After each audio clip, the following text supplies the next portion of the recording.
दोस्तों, Infibeam Avenue की बात करें तो स्टॉक के अंदर आज काफ़ी अच्छी तेज़ी देखने को मिली है। इन्फीबीम एवेन्यू जो आर्टिफिशियल इंटेलिजेंट और पेमेंट एग्रीगेटर का बिजनेस करने वाली कंपनी है। बिल्कुल नए ज़माने का बिजनेस करने वाली कंपनी है और काफ़ी शानदार इसकी संभावना है। क्या है ये स्टॉक आने वाले समय में एक बड़ा मल्टीबैगर बन सकता है? इसके अंदर क्या वो पोटेंशियल है? समझने की कोशिश करेंगे। कंपनी के फ्यूचर प्लान क्या है? वैसे तो स्टॉक अभी समय काफ़ी ज़्यादा करेक्ट हो चुका है। क्या आने वाले समय बेहतर रिटर्न देगा? आईटी सेक्टर से संबंधित ये कंपनी बहुत ही बेहतर प्रदर्शन करते हुए दिखाई दे सकती है। जानेंगे इस वीडियो के माध्यम से। दूसरी तरफ साला से टेक्नो इंजीनियरिंग जिसका टेलीकॉम सेक्टर, रेलवे सेक्टर, यहाँ तक कि सोलर सेक्टर से संबंध है। ये इतने सारे बिजनेस करने वाली कंपनी जिसकी प्राइस बहुत कम है, क्या आने वाले समय एक बेहतर रिटर्न दे सकता है? जानने की कोशिश करेंगे इस वीडियो के माध्यम से। लेकिन फ्रेंड्स, उससे पहले अगर आप पहली बार हमारे चैनल पे आए तो चैनल को सब्सक्राइब कर दीजिए, एक बेल आइकॉन दबा दीजिए ताकि जब भी नया वीडियो बने पहला नोटिफिकेशन आपको मिले। वीडियो पसंद आए तो लाइक से जरूर कीजिए। चलो फ्रेंड्स, वीडियो स्टार्ट करते हैं। मैं हूँ आपका दोस्त एस बी दवे और हमारे अपने चैनल ऑनलाइन कमाई में आपका बहुत बहुत स्वागत है। तो सबसे पहले आज के कारोबार की बात कर ले तो स्टॉक की क्लोजिंग 26.52 पर रही, जहाँ पे 2.91% की शानदार तेजी देखने को मिली। वैसे स्टॉक काफ़ी समय तक दबाव में था, फाइनली यहाँ पे एक अच्छी तेजी देखने को मिली। इंट्राडे का लो इसका 25.71 का है, लेकिन हाई 26.98 का, यानी 27 तक स्टॉक जाता हुआ दिखाई देगा। 52 वीक का लो इसका 19.95 का, यानी 20 रुपये के आसपास है, लेकिन हाई 42.50 का है, यानी ऊपर के लेवल से स्टॉक काफ़ी ज़्यादा करेक्ट हो चुका है। इसका ऑल टाइम लो रेंज 6.60 का, लेकिन हाई 60.68 का है। उस हिसाब से स्टॉक बहुत ज़्यादा अंडर वैल्यू है।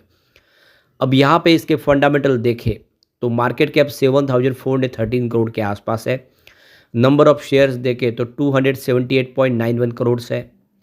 इसका पीबी 2.29 का है और 0.19% का डिविडेंड देती है कंपनी, यानी आपको अपने प्रॉफिट में हिस्सेदार बनाती है, और जो कंपनी डिविडेंड देती है उस पर थोड़ा भरोसा ज़्यादा होता है। इसका कैश 597.62 करोड़ के आसपास है। प्रमोटर की होल्डिंग यहाँ पे 27.43% है। सेल्स ग्रोथ इसकी 65.79% है। इंटरप्राइजेस इसकी वैल्यू 6,815.92 करोड़ की है। इसका पी रेशियो 47.26 का है और इसकी फेस वैल्यू 1 रुपीज़ की है। बुक वैल्यू इसकी 11.59 की है, यानी अपने बुक वैल्यू से ज़्यादा नहीं बढ़ा इतना स्टॉक। इसका डेट सबसे बड़ी बात है 0 करोड़ है, बिल्कुल डेट 0 है, यानी किसी प्रकार का कंपनी डेट नहीं है, डेट फ्री कंपनी है ये। ईपीएस इसका 0.56 रुपीज़ है पर शेयर। आरओई इसका 4.93% है, यानी इसके फंडामेंटल बहुत ही अच्छे हैं। यहाँ पे इसके फ्यूचर प्लान की बात करें तो डिजिटल मीडिया टेक्नोलॉजी में कंपनी अपने कारोबार को आगे बढ़ाना चाहती है। कंपनी डिजिटल मीडिया के लिए कुछ नए फ्यूचर प्लान लेके आगे बढ़ रही है। इसके अलावा एआई के लिए कंपनी इस समय आर्टिफिशियल इंटेलिजेंस के ऊपर बहुत तेज़ी से काम कर रही है और यही नए ज़माने का बिजनेस है। कंपनी इंडिया के बाज़ार में ऑलरेडी गिफ्ट सिटी गांधीनगर में अपनी कंपनी अलग से बना चुकी है जो एआई के ऊपर काम करेगी, और यहाँ तक कि यूएस की कंपनी में इन्होंने काफ़ी बड़ी हिस्सेदारी ले ली है। तो ग्लोबल मार्केट में भी कंपनी एआई के ऊपर काम कर रही है। कंपनी का डाटा सेंटर्स का बिजनेस है जो आगे बढ़ाने का प्लान है। कंपनी डाटा सेंटर्स के ऊपर भी तेज़ी से अपने कारोबार को आगे बढ़ाएगी, और आपको ये पता ही होगा कि इस समय डाटा सेंटर का बिजनेस कितना शानदार है। तो ये अलग अलग मल्टीपल सिटीज़ में डाटा सेंटर खोलने जा रही है कंपनी। यहाँ पे Rediff.com के साथ में भी इन्होंने, आप देख सकते हो कि एक नई शुरुआत की है कि Rediff.com का इन्होंने अधिग्रहण किया है, और Rediff.com के माध्यम से अब ये पेमेंट एग्रीगेटर सर्विस प्रोवाइड करेगी कंपनी, यानी आपको हर तरह की पेमेंट सेवाएं मिलेगी कंपनी के माध्यम से। इसके अलावा एआई के ऊपर, आर्टिफिशियल इंटेलिजेंस के ऊपर कंपनी और तेज़ी से आगे बढ़ेगी। तो ये सारे फ्यूचर प्लान इसके काफ़ी अच्छे हैं। कंपनी का लक्ष्य है कि जो कंपनी का रिवेन्यू है उसको 83 बिलियन डॉलर तक पहुंचाना है, सॉरी बिलियन रुपी तक पहुंचाना है मार्च 2026 तक। तो ये सारे जो फ्यूचर प्लान है ये साबित कर रहे हैं कि आने वाले समय ये इन्फीबीम एवेन्यू जो एक छोटा सा स्टॉक है बड़ा धमाका कर सकता है।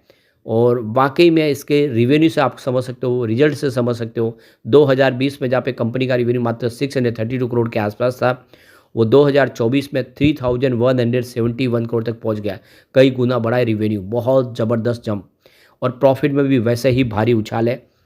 2020 में जहाँ पे 57 करोड़ के आसपास प्रॉफिट था, वो 2024 में 157 करोड़ तक पहुँच गया है।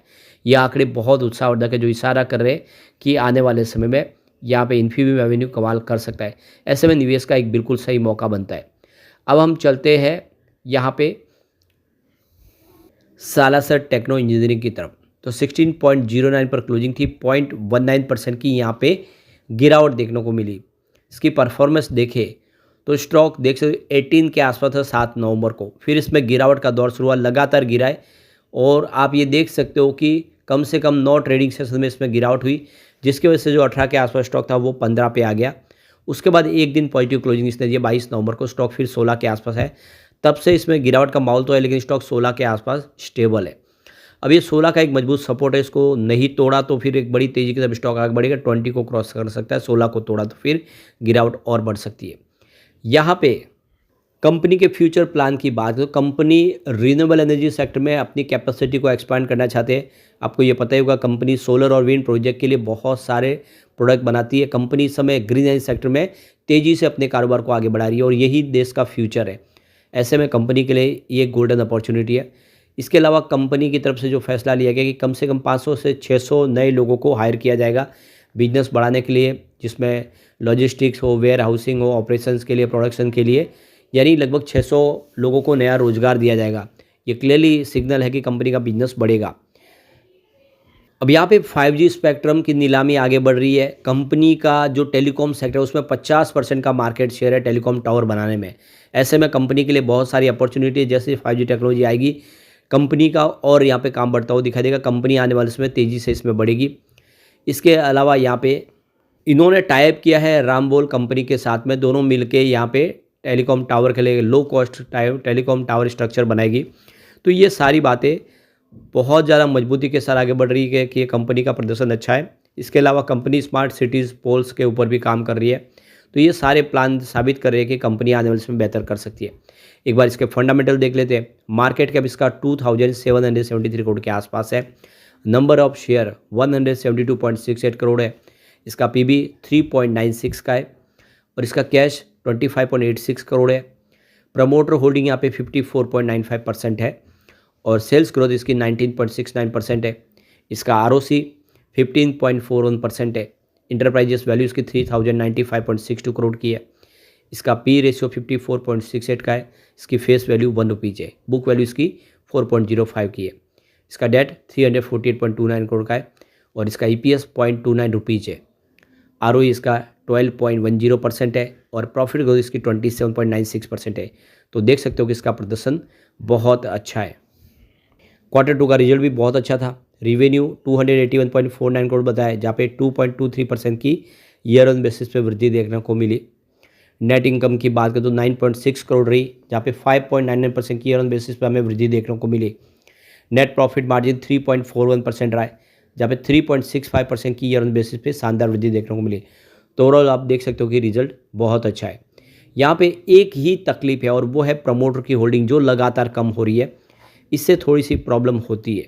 यहाँ पे देख सकते हो कि दिसंबर 2023 में 63.07% की प्रमोटर होल्डिंग थी, जो मार्च 2024 में अनचेंज रही, लेकिन अप्रैल 2024 में ये 58.76% के आसपास आ गई और जून क्वार्टर में ये 55.97% हुई और सितंबर क्वार्टर लगातार 54.95% के आसपास ही।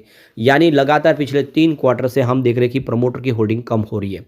प्रमोटर कुछ शेयर बेच रहे हैं क्योंकि बिजनेस को एक्सपांड कर रहे हैं, लगातार रिन्यूएबल सेक्टर में भी काम कर रहे हैं, लेकिन अभी भी प्रमोटर की होल्डिंग 55% के आसपास जो सफिशिएंट है, काफ़ी अच्छी है। कोई चिंता की बात नहीं, आने वाले समय बेहतर उम्मीद की जा सकती है। लेकिन फ्रेंड्स, कोई भी इन्वेस्टमेंट करने से पहले अपने फाइनेंशियल एडवाइजर से एडवाइस ले ले या अपना खुद का रिसर्च करें, क्योंकि मैंने वीडियो आपके एजुकेशनल पर्पज़ के लिए ही बनाया। वीडियो पसंद आए तो लाइक से जरूर कीजिए और चैनल को सब्सक्राइब कर दीजिए। Thank you friends.